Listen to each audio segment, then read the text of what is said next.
जय गुरुदेव. सहज जीवन भाग क्रमांक 19. आजचा असणारा विषय जो आहे तो मृत्यू, मंगलमय मृत्यू हा विषय निवडलेला आहे.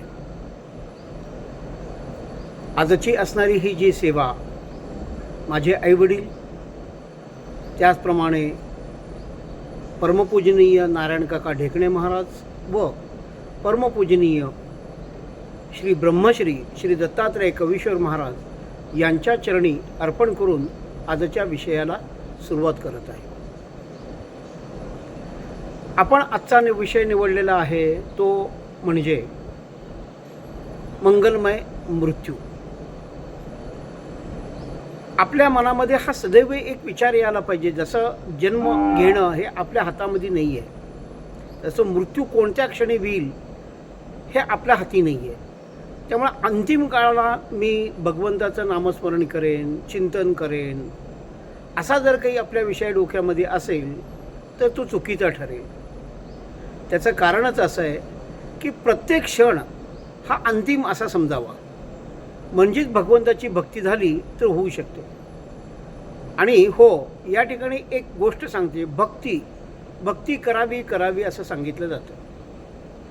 आपण भक्ती केल्यामुळे भगवंताला आपण आवडते होईल याचा असा काही अर्थ नाही. पण आपण आपलं कर्म भक्तियोगाचं, ज्ञानयोगाचं करत राहावं. एक ना एक दिवस तो परमात्म्याला आपला भाव हा आवडेल आणि त्याचे खरे आपण भक्त होऊ. त्यांनी ज्याला आपलं म्हटलं आहे तोच त्याचा खरा भक्त होय. ज्याच्या डोक्यावरती त्याने हात ठेवला तोच त्याचा खरा भक्त होय. या प्रकारची उदाहरणं आपण वेगवेगळ्या ठिकाणी ही पाहिलेली आहे. मंगलमय मृत्यू या संबंधी आपण आता काही उदाहरणे पाहणार आहोत. जर जीवनभर आपण त्या विषयाचं विचार चिंतन जर समजा केला असेल तर तोच विषय आपल्याला अंतिम समयाला येत असतो. उदाहरणार्थ आपण यापूर्वीच्या भागामध्ये पाहिलेलं आहे ते म्हणजे भीष्माचार्यांचा भाव हा भगवान श्रीकृष्णांच्या ठाई असा निरंतर बसलेला होता. म्हणून अंतिम समयाला सुद्धा भगवान श्रीकृष्ण त्याला दर्शन देण्यासाठी त्या कुरुक्षेत्रावरती उपस्थित झालेले आहेत. आणि भगवंताकडे दृष्टी ठेवतच ध्यान करतच भीष्माचार्यांनी आपला देहत्याग केलेला आहे. त्यांचा झालेला हा मृत्यू हा मंगलमय झालेला आहे. त्यांना ते बाणशय्येवरती पडलेले होते, शरीराला त्रास होत होता, पण भगवंताची कृपादृष्टी असल्यामुळे त्यांना कोणत्याही प्रकारचा त्रास झालेला नाही आहे. आणि येणारा जो काही त्यांचा पुढील जन्म असेल तर तो या कर्मामुळे निश्चितच भगवंताच्या कृपेमुळे प्राप्त होणारा हा पुढचा जन्म निश्चितरित्या त्यांना जर असेल तर प्राप्त होईल. याकरता आपण सदैव करत असताना भगवंताचं चिंतन केलं असताना त्या पद्धतीने त्या समयाला आपल्याला त्याचा उपयोग होऊ शकतो. आता याचा कसं आहे की आपल्याला एक मनामध्ये सदैव प्रश्न असा जागृत राहिला पाहिजे. म्हणजे असा एक विचार आपण केला पाहिजे की माझा मृत्यू जवळ आलेला आहे तर मी काय केलं पाहिजे, माझं कर्तव्य काय आहे आणि काय करायला नाही पाहिजे. या प्रकारचा प्रश्न आपल्याला आपल्या जीवनामध्ये आपण उपस्थित करावा आणि त्या दृष्टिकोनाने विचाराचं मंथन चालू करावं असं मला वाटतं. कारण आपण जर आपल्या मरणाची तयारी करून ठेवलेली असेल, त्यामुळे आपल्या वागण्यामध्ये बोलण्यामध्ये कुणाला न दुखवण्यामुळे, सर्वत्र परमेश्वराचा भाव पाहण्यामुळे, आपल्या मनामधील सदैव सद्भाव जागृत झालेला असल्यामुळे आपलं जीवन हे सत्कारणी लागण्यास कारणीभूत ठरत असतं. आणि अंतिम समयाला आता सध्या वर्तमान कालामध्ये आपली तब्येत ठीक असताना जे कफ वात पित्त वगैरे जे काही सांगितलेलं आहे त्याचा त्रिदोषांचा आपल्याला तितकासा त्रास होत नाही. पण वय जसं होईल या कफ वात पित्त याच्यामुळे आपल्याला त्रास होऊ शकतो आणि आपली स्मृती, आपलं शरीर, आपले इंद्रिय, आपलं मन हे आपल्या ताब्यात राहत नसतं. मग अशा ठिकाणी एक भक्ताने एक प्रार्थना केलेली आहे ते काय म्हणतायत, भगवंताला प्रार्थना करतायत कृष्णाला, मुकुंदमाला स्तोत्र म्हणून आहे, त्यामध्ये हा श्लोक जो आहे क्रमांक 33चा आहे. कृष्ण त्वदीय पदपंकज पंजरांतम अद्यैव मे विशुतु मानस राजहंसः प्राणप्रयाण समये कफवातपित्तैः कंठवरोधेन विद्यो स्मरणं कुतस्ते. हे भगवंता, ते काय म्हणतायत, तुझे चरण, त्या चरण म्हणजे जे काही कमळ, चरणकमल जे रूपी असणाऱ्या पिंजऱ्यामध्ये माझ्या मनाला तू कैद करून ठेव. म्हणजे तुझ्या चरणाबद्दलचं स्मरण आमच्या मनामध्ये सदैव राहील. आणि मृत्यूसमयाला कफ वात पित्त यामुळे त्रिदोष उत्पन्न झाल्यामुळे माझ्या कंठातून तुझं नामस्मरण घडणार नाही. याकरता तू आत्तापासूनच मला तुझ्या चरणाशी, तुझ्या चरणकुपी असणाऱ्या पिंजऱ्यामध्ये मला तू माझ्या मनाला बसवून घे, जेणेकरून मला तुझे अंतिम समयाला आठवण होईल आणि तुझी कृपा लाभ होईल. अशा प्रकारची प्रार्थना आपणही भगवंताला केली पाहिजे. कारण आपण जे आता कर्म करतोय ते भविष्य काळामध्ये पुढच्या जन्माचीही तयारी करत असतो. वर्तमान काळामध्ये आपण जे पूर्वी कर्म केलं आहे त्याप्रमाणे आता सध्या उपभोगतोय. आपण जर सत्कर्म केलं, चांगलं भगवंताचं चिंतन केलं, विद्यमान असणाऱ्या या वर्तमान काळामध्ये असणाऱ्या अंतिम समयाला त्या भगवंताचा कृपा आशीर्वाद लाभला तर आपण भगवंताच्या धामाला जा लागतो. आणि जे काही त्रिदोष उत्पन्न झालेले असतात या त्रिदोषापासून आपली एक निवृत्ती होते भगवंताच्या कृपेमुळे.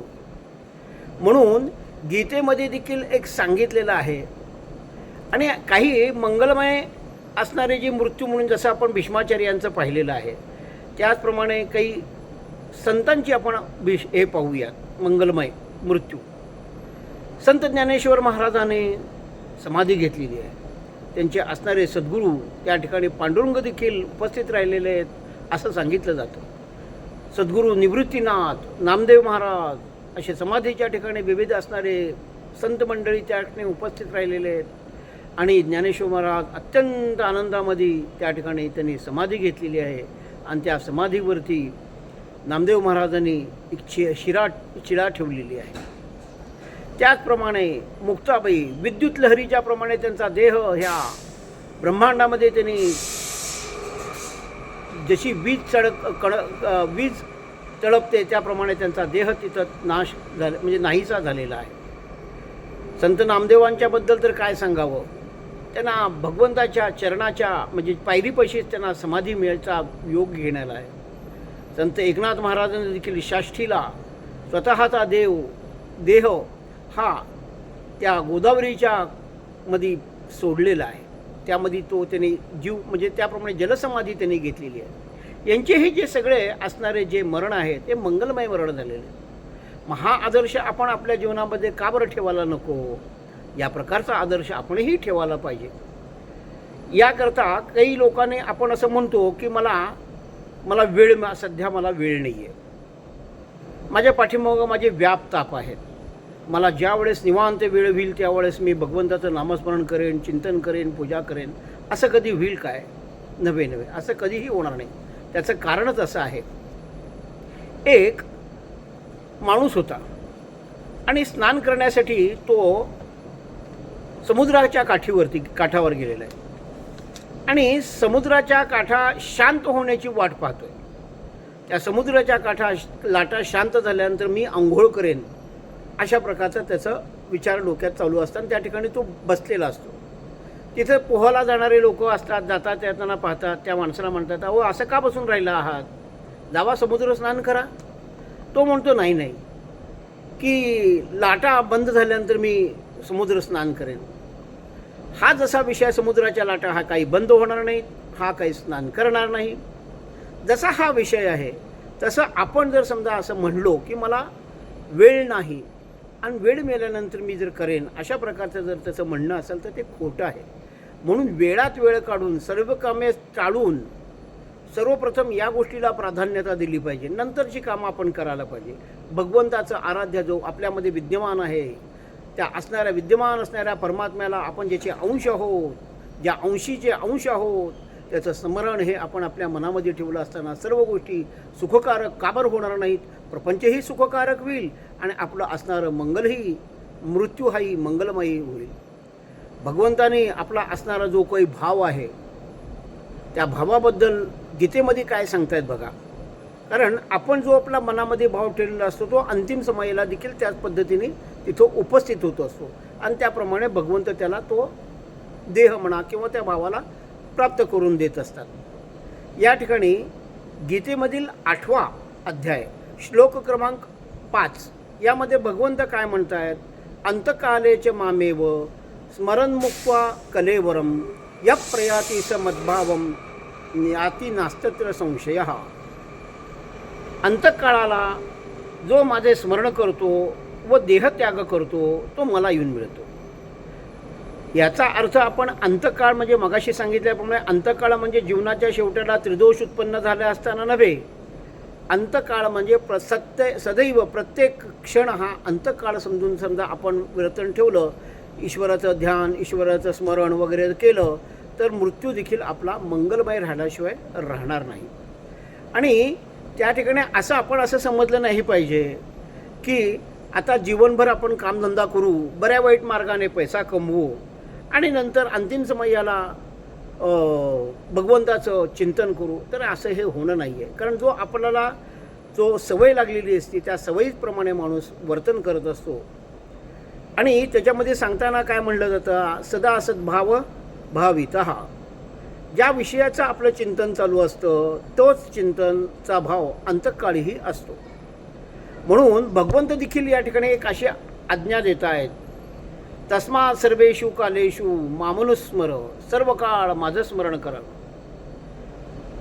त्याच्याबद्दलची एक असणारी गोष्ट आहे, आपण जर स्मरण केलं नाही तर अंतकाळाला त्याचं विस्मरण घडेल आणि ते चुकीचं ठरेल. आपण ज्या गोष्टीचं स्मरण करतो तो अंतकाळाला आठवत असते. या दृष्टिकोनातून एक छोटीशी गोष्ट, एक सोनार होता.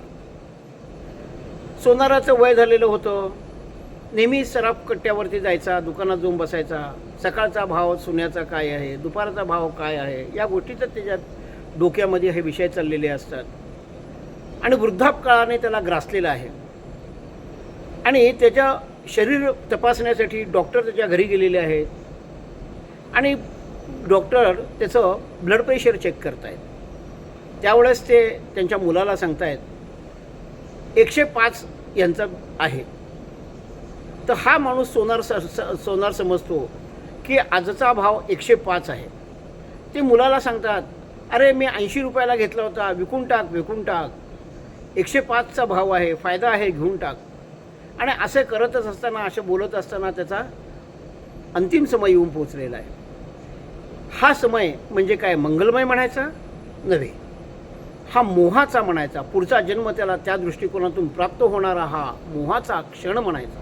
म्हणून आपण सदैव भगवंताचं चिंतन करावं. अंतिम काळाला त्या भगवंताचं स्मरण घडलं असताना पुढचा जन्म मिळणार असेल तर चांगल्या प्रकारचा मिळेल, अन्यथा भगवंताच्या धामाला आपण प्राप्त होऊ. येणाऱ्या जाणाऱ्या चक्रामधून आपल्या जीवनाची सुटका होऊ शकेल. म्हणून आपला मंगलमय मृत्यू होण्यासाठी आपण भगवंताचं चिंतन हे सदैव केलं पाहिजे असं मला वाटतं. आजचा हा असणारा मंगलमय मृत्यूच्या बद्दलचा विषय आपणा सर्वांना आवडेल किंवा आवडला असेल असे मी समजतो. आजची ही माझी सेवा माझे सद्गुरू परमपूजनीय नारायण काका ढेकणे महाराज व परमपूजनीय श्री ब्रह्मश्री श्री दत्तात्रय कवीश्वर महाराज यांच्या चरणी अर्पण करून आजच्या या विषयाला मी पूर्णविराम देतो. धन्यवाद. नमस्कार.